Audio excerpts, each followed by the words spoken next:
Xabi Alonso to Chelsea. What an absolute upgrade from Liam Rossinier. From LinkedIn Liam. In English, manage, if you split the two words, it's man, age. You are aging man. To Mr. Aura himself. I'm just kidding. I'm still a big fan of Liam Rossinier because I don't blame him at all for what happened at Chelsea. The guy was thrown into the deep end of the pool by the ownership and he never had a chance of surviving. But at least, hey, he got a big payday and he just has to wait a little bit of time and he can go back to a smaller club like he was doing at Strasbourg and get back into it. But there's no doubt that Xabi Alonso is a massive and clear upgrade. We start with big news coming out of Chelsea this evening, just hours after suffering defeat to the hands of Manchester City in the FA Cup final. Well, Chelsea have moved a step closer to appointing Xabi Alonso as their new manager with a deal now agreed. Our chief correspondent, Kaveh Solakor, has joined us here in the studio. Quite simply, Kaveh, why Xabi Alonso?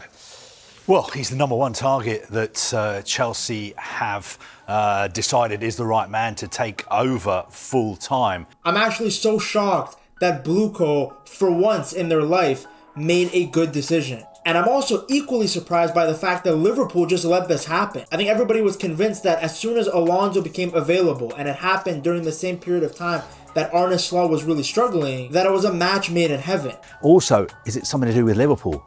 A Liverpool in the background, maybe looking for a new manager. We all know that Arne Slot's still got a year left on his contract. He's come out and said he has every reason to believe that he's going to be in charge next season. So if you're a conspiracy theorist, you're thinking, have Chelsea moved really, really quickly to try and stop anybody else getting Xabi Alonso? I mean, there were reports of Xabi Alonso going to Liverpool all the way back when he was still at Leverkusen. Many people thought that Xabi was going to be the successor to Jurgen Klopp. It never happened. He went to Real Madrid, but as soon as he was sacked, the rumor started again. Now, that's not going to happen. But, other opportunities, what's the best I can do for my client? But the thing is, he can only accept the jobs that he's offered.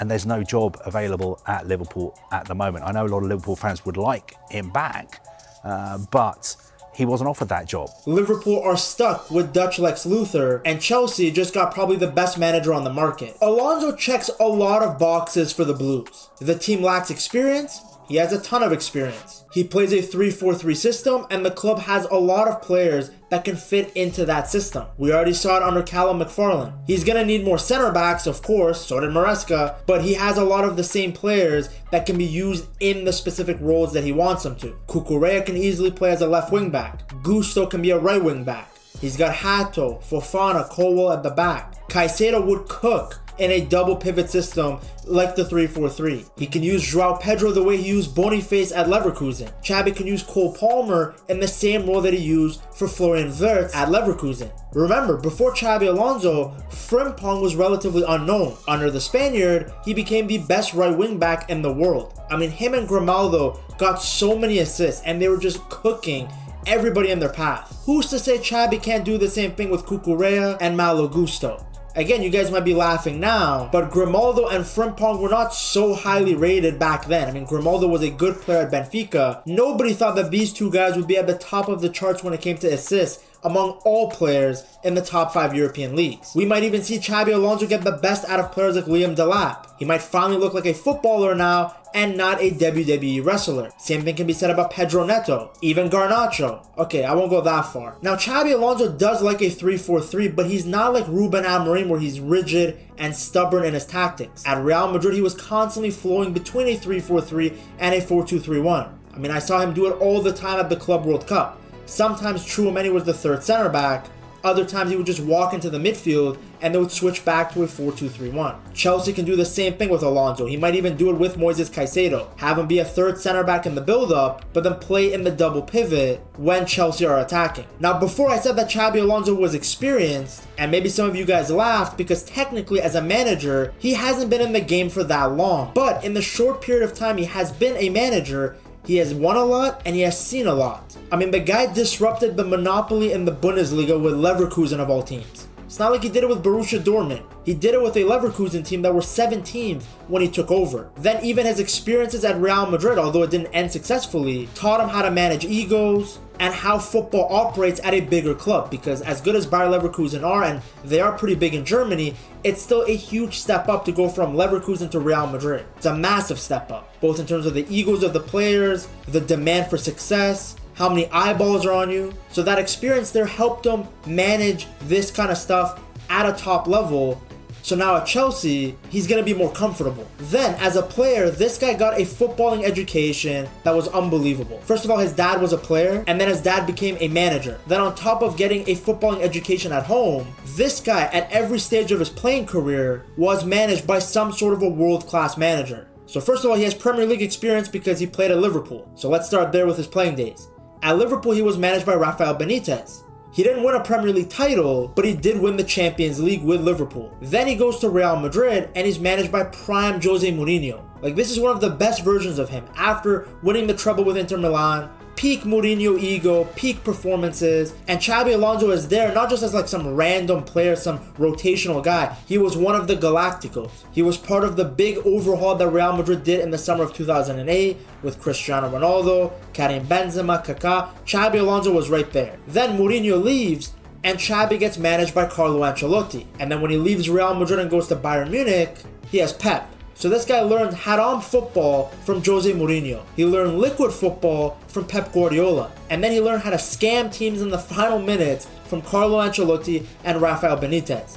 If you don't believe me, go and watch how many goals his Leverkusen team scored in the dying minutes. Seriously, you can make an entire compilation of it.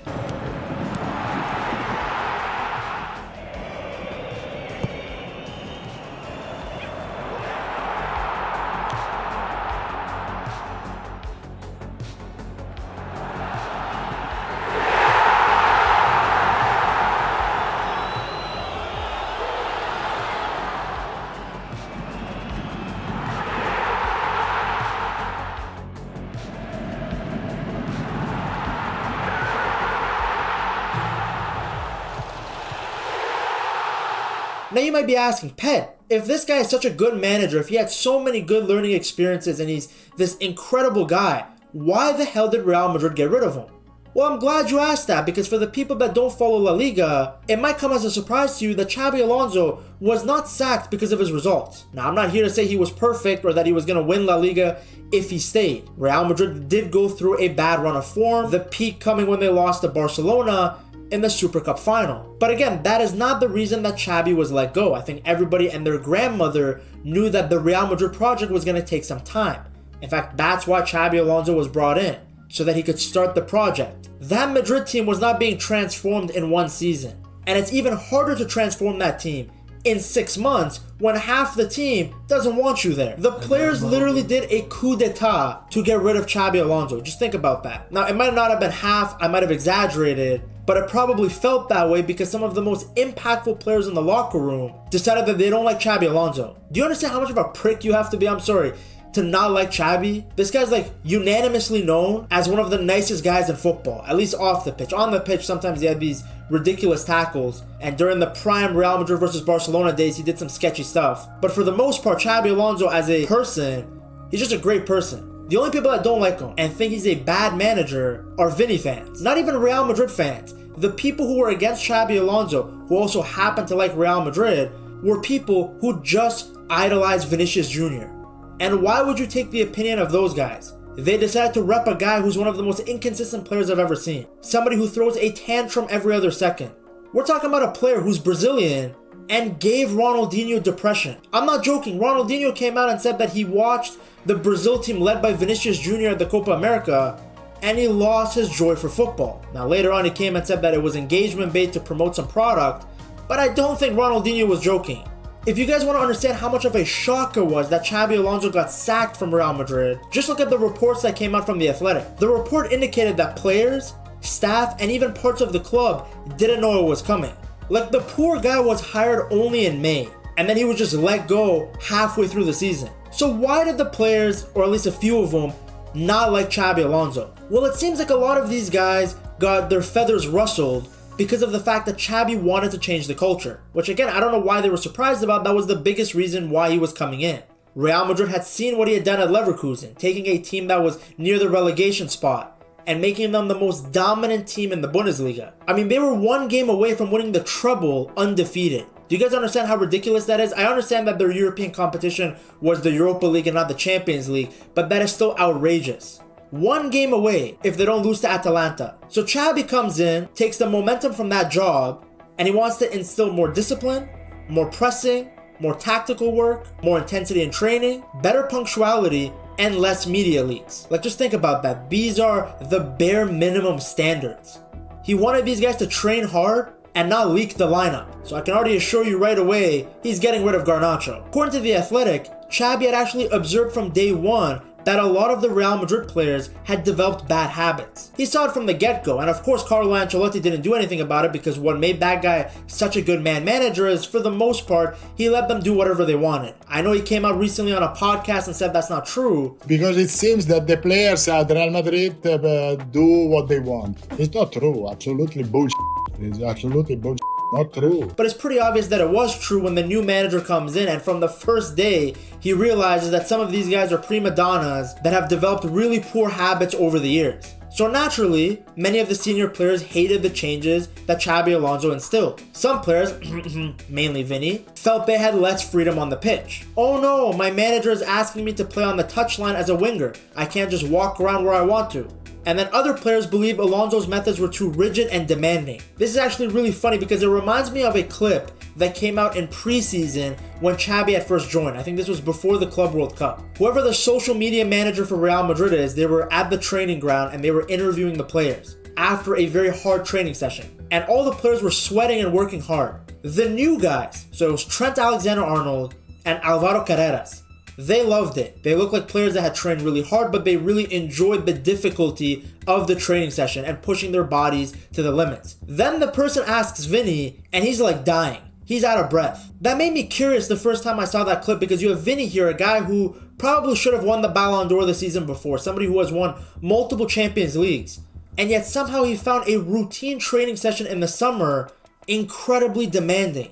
So that was a weird thing to me, and it became even weirder, and it really caught my attention after Xabi was sacked. Because that backs up the reports from The Athletic, that a lot of the established guys just found everything too difficult, too much of a change. Alonso tried to modernize Madrid, but the dressing room resisted it. He wanted bare minimum standards.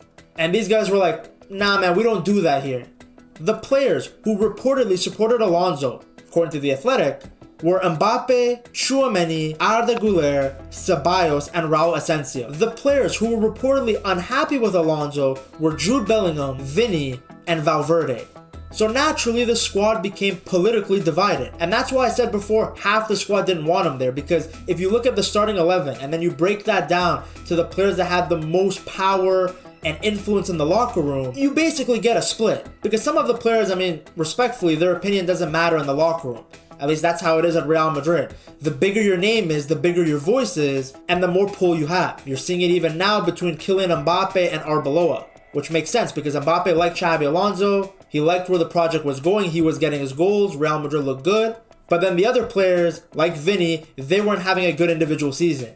Now it's flipped. Alonso got sacked, Arbeloa comes in. Now Vinny's happy, but guess what? Madrid are still losing. So Xabi, towards the back end of his tenure, when the pressure was really heating up, he went back to square one. He basically did what Carlo Ancelotti was doing. He did less video sessions, less rigid instructions to the players. He gave them more freedom. And the results didn't improve. The dressing room problems remained. And the players were still not buying into his ideas. At least some of them. Again, the players I listed before, the guys who were having a good season like Arda, Tchouaméni, Mbappe, they still fully back Xabi. I wanted to show you guys those reports because number one, I know a lot of Chelsea fans don't follow La Liga. They don't follow Keeping Up with the Madridistas or the Real Housewives of Real Madrid. But I wanted you guys to know all of this, to know that Xabi was not sacked because of results. He had done a very good job with the team. At one point, they were at the top of La Liga. The players just didn't buy into his system, and they got rid of him as soon as the results dipped. Now you may be saying, well, Ped, Chelsea's locker room is pretty toxic too. These guys have gone through managers the way Bonnie Blue goes through men. But it's very different, guys. Chelsea's locker room, yes, they're toxic, but it's nowhere near what's happening at Real Madrid.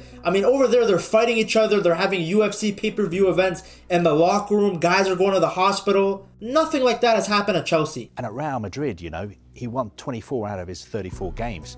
His win percentage was something like 70%. He lost his job because of problems in the dressing room, because he clashed with some of the big egos in the Real Madrid dressing room, and ultimately the Real Madrid president backed the players and not the manager. I think going forward, Chelsea's dressing room can be difficult to manage. There's big egos there as well, no? Yeah, but not like Real Madrid. Okay. The only thing that happened is the players turned on Liam Rossinier. And that wasn't necessarily because they didn't respect him, although I do think that's true. I think mainly these guys were upset that Maresca was let go in the middle of the season for basically no reason. Again, I'm not saying Maresca was perfect, the results had dipped under him too, but at least he had never lost the locker room. You replace him, you bring him Liam Rossinier, who is a good manager, but he's not at that level yet to be managing these sort of egos, and you're going to get problems. That's not going to happen with Xabi Alonso. He's a bigger name than anybody that has been hired as a manager under Clear Lake. Some of the players might have felt like they were bigger than Rossinier for whatever reason. Nobody's going to think that about Xabi Alonso. Like I said it before, even Maresca during his worst form never lost the locker room. So even if Xabi goes through a bad run of form, I don't think the players are just going to turn on him like that, especially in a young locker room like this. There's no one like Vinny in the Chelsea locker room. There's nobody like Kylian Mbappe. There's nobody like Jude Bellingham. Chelsea don't have the Galacticos. Now, Xabi's success will still depend very highly on recruitment. They have to get him the right players because, as we saw, Maresca was doing a good job and they didn't get him a center back. We did notice he's been labelled as manager, not head coach like his predecessors. Is that just semantics, or is there something to read into? No, I think it's important. Okay. I think if you ask most managers, head coaches, what they would prefer, they would say, I prefer to be the manager, because manager gives you more authority. And I think Xabi Alonso will have more authority than a head coach at Chelsea. Interestingly, we've been told that it was Chelsea's idea to give him that title. He didn't ask for it. But certainly you are right. He will have more authority, more input into all aspects of the running of the club. So he will need the right recruiting and he will need time to instill his project. Xabi's a long-term type of guy. No matter what happens in the first 6 to 8 months, you can't judge him on there. He needs the right players. He has to be able to instill his philosophy onto the team. Now, the good thing is Chelsea are most likely going to only have to deal with one game a week. Even if they get European competition, it's going to be one of the Mickey Mouse runs, not the Champions League. So they can do what they did in Maresca's first season, which is play their actual lineup in the Premier League games and then play the second or third teams in the Conference League / Europa League. So that gives Xabi more time to work with the team, to customize his training sessions. Basically very similar to what happened with Carrick when he took over Manchester United after Ruben Amorim. Like, those brothers were knocked out of every single competition, so they only had to focus on one league game a week. And that's perfect for a new manager who's just come in. The other thing is that Xabi Alonso has a massive chip on his shoulder. He was the most sought after manager during his time at Leverkusen, but his stock definitely took a hit after Real Madrid. Even though as soon as he was sacked, Madrid tanked, so his stock went back up. Everybody saw that he wasn't the problem, even the people that doubted Xabi or said that he deserved to go. It was pretty clear under Arbeloa that yes, some of the players might be happy. Some, by the way. He brought them donuts and he was a yes man. Arbeloa is a better manager than Rossinier, but it was a similar type of appointment where the management only brought in Arbeloa the same way that Chelsea brought in Rossinier, because he was going to say and do whatever the higher ups wanted. Like, Arbeloa went into every press conference saying it's my fault, it's on me, blame me, even though it was very obvious it wasn't his fault. I mean, in his second day on the job, Madrid lost to a second division side. I don't know how you can blame the interim manager there. But yes, Xabi wants to prove the doubters wrong, because there are people out there who still think that Xabi deserved to be sacked from Real Madrid, that he was the problem. He wants to prove these guys wrong, and now he can do it in the Premier League. Now, we know the Premier League is a different beast. Even in the Bundesliga, it was basically only a 2-horse race. In La Liga, it's a 3-horse race. The Premier League is very different. But Xabi has played here before. He knows what the Premier League requires. And by all accounts, he is a great manager. Now, one of the players that I'm very curious to see how Xabi is going to use him is Moises Caicedo. To see just how good the Ecuadorian has been for Chelsea and how he has justified his massive transfer fee, you have to watch this video right here.